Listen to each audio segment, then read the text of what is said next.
Por que entrou no Exército? Por qual a motivação que o levou a ser militar?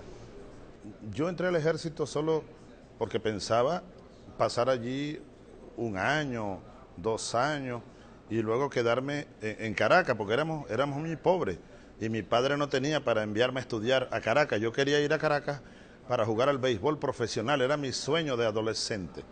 Entonces hice el plan, voy al ejército, paso un año, 2 años y salgo y me quedo en Caracas.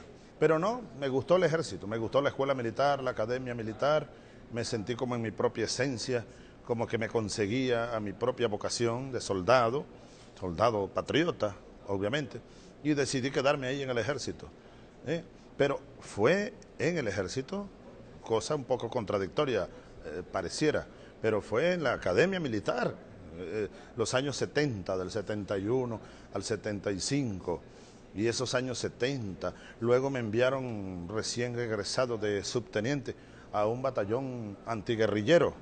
Yo estuve en batallones antiguerrilleros y entonces me di cuenta, me fui dando cuenta de la realidad política y entonces fui asumiendo conciencia política ya de militar. Y bueno, y luego de conciencia política me fui transfigurando en un hombre con conciencia revolucionaria y me hice soldado revolucionario. Presidente Chaves, antes de o senhor se eleger presidente em 1998, qual foi o momento mais difícil da sua vida, mais duro? Antes de 1998, dices tú. El más difícil, hubo momentos difíciles, pero el más difícil fue, y todavía yo lo digo y me da dolor aquí, me da dolor, y alguna vez le dije a alguien muy querido de mi familia, le dije, yo creo que si después de sepultado pasaran 5 siglos y alguien abriera mi ataúd y viera mi cadáver, estaría quizá la herida allí, viva, palpitando. Es muy duro dejar la familia, dejar los hijos, una niña de 12, otra de 11, un niño de 8, una mujer a la que yo amé, la madre de mis 3 hijos, y un hogar muy humilde.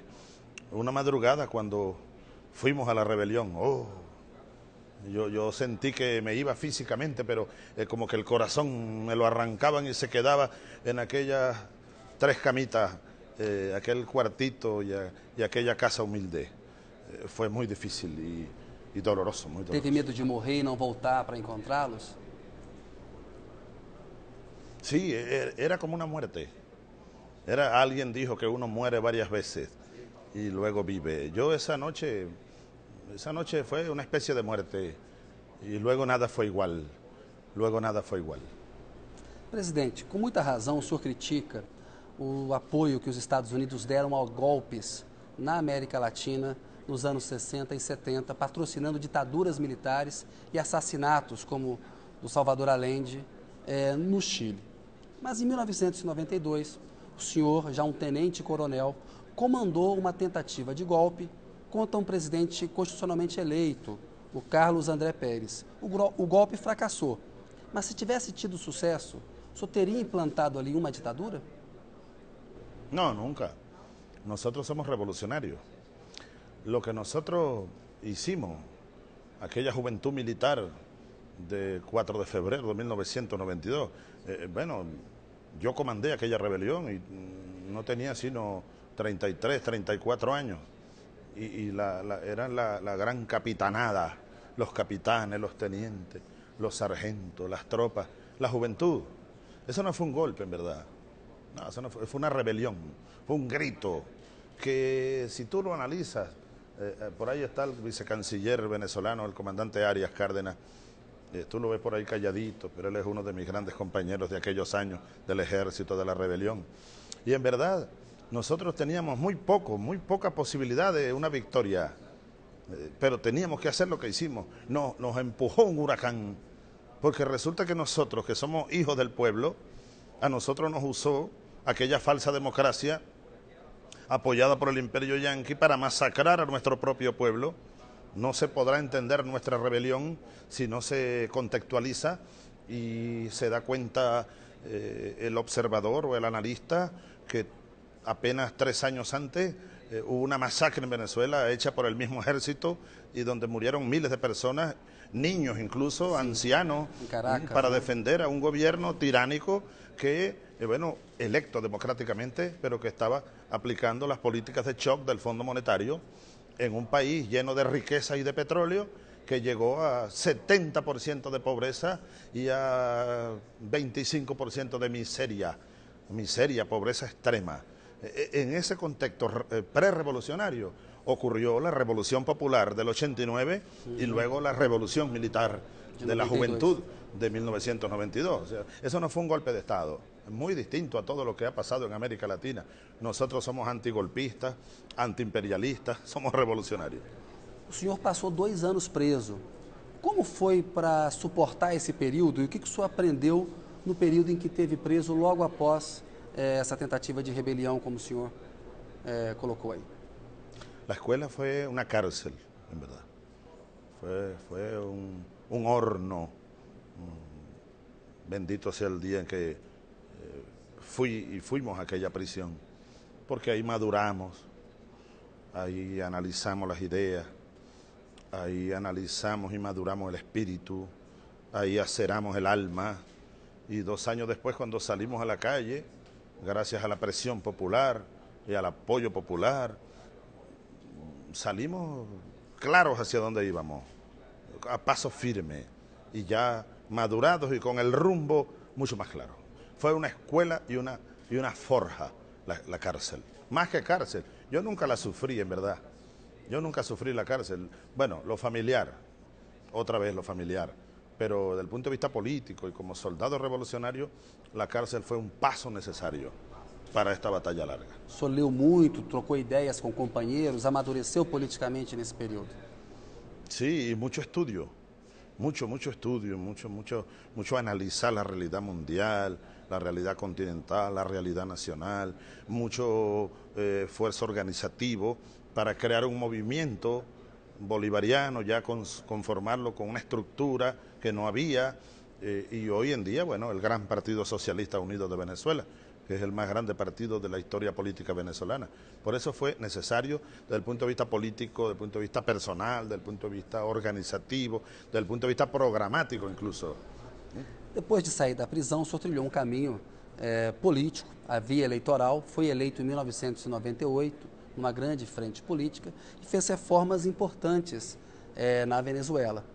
Ao longo do tempo, o senhor tem sofrido críticas de que o senhor tem tentado fazer algumas reformas legislativas que significam usar a democracia para tentar construir uma ditadura na Venezuela.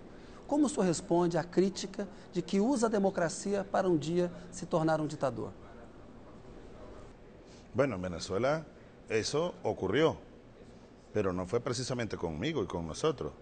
Ocurrió a partir de 1961, con la Constitución que se aprobó aquel día, que fue hecha en pacto de cúpulas, a espaldas de un pueblo, sin consultar a la población, y luego un conjunto de gobiernos que férreamente gobernaron aquello, por 40 persiguiendo... años, ¿no? Por 40 años. 40 años, persiguiendo, desapareciendo personas, torturando, robando, saqueando a un país.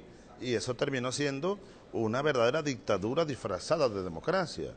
Para nadie es un secreto que desde la cárcel, bueno, desde antes de la cárcel, nosotros traíamos ya una idea central en lo estratégico: convocar a una Asamblea Nacional Constituyente para cambiar la Constitución y refundar a la República y hacer una nueva estructura jurídico-política.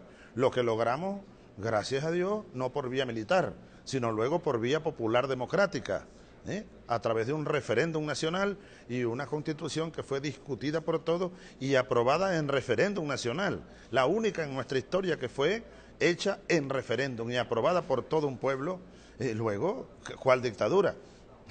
Una vez decía Lula, cuando le preguntaban por el dictador Chávez, dijo, bueno, en Venezuela más bien hay exceso de democracia, desde el punto de vista que hay elecciones todos los años en Venezuela. Una democracia plena, profunda.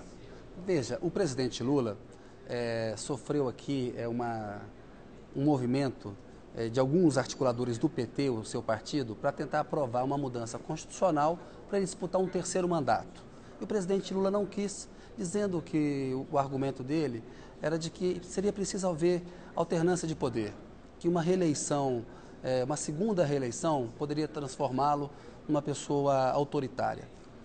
Foi aprovada na Venezuela o direito de o senhor poder ser candidato e se reeleger quantas vezes puder. O povo tem que querer, tem que votar e o senhor tem que ser eleito. Mas isso não lhe dá uma tentação autoritária de se perpetuar no poder, presidente? No, para nada. Lo que nosotros queremos y lo que se va a perpetuar en el poder en Venezuela es un pueblo, es un régimen democrático. En Venezuela solo hay la posibilidad de que el presidente se vuelva, y no solo el presidente, los gobernadores, los alcaldes, los diputados, todos los cargos de elección popular pueden reelegirse cuantas veces el pueblo quiera.